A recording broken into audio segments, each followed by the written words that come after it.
end the broken relationships. Thank you, Mr. Speaker.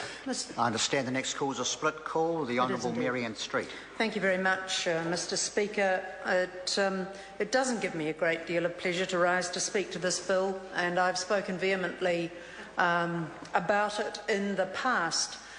I was on the Select Committee for most of the consideration of this bill, although I have not been most latterly. My portfolio responsibilities have altered, and I'm no longer on the Local Government and Environment Select Committee. However, I was there, as I say, for the consideration of this bill. I was there at Mangataroto for the hearing of submissions.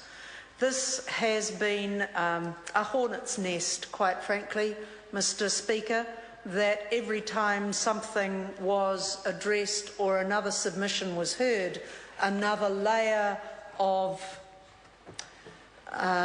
not stellar behaviour was revealed.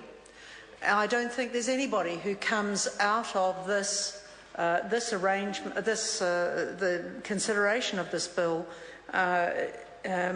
with everything they want out of it. First of all, I wish to add my objections to those of others to passing retrospective legislation. It's a truism to say that we don't like doing it in this House, but it seems that we have had a number of these to deal with in recent times. I hope that the resolution of this issue, while not pleasing everybody, will have, in the course of it being heard, will have raised a number of red flags to those involved in local government around the country, because it is not good enough to make mistakes, apologise for them and get Parliament to address them. That is not good enough. In addition to that, my colleague Moana Maki referred to various degrees of dissatisfaction ranging from genuine errors through to potential corruption.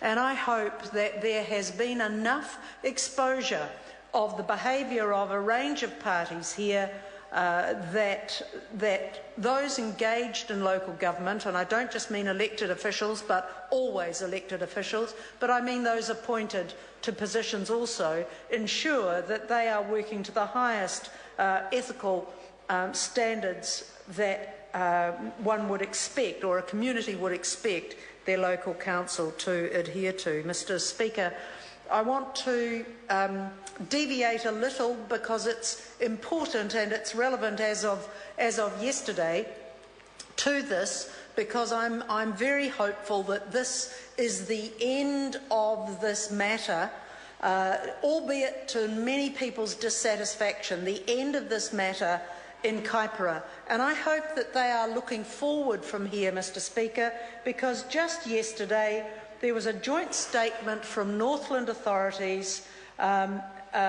commending the Local Government Commission for its recommendation for one super council in the north. So a joint statement on behalf of the Far North, Kaipara and Whangarei District and Northland Regional Councils said that they were prepared to work together to put issues of the past behind them and work together to make sure that the new legislation which would be introduced to Parliament soon could work. And I hope that is the case for the people in the Kaipara district, Mr. Speaker. This is a really significant move forward. If this piece of legislation can be the end of this unpleasant episode, not about rich versus poor, not about inhabitants versus visitors, not about those who pay and those who use,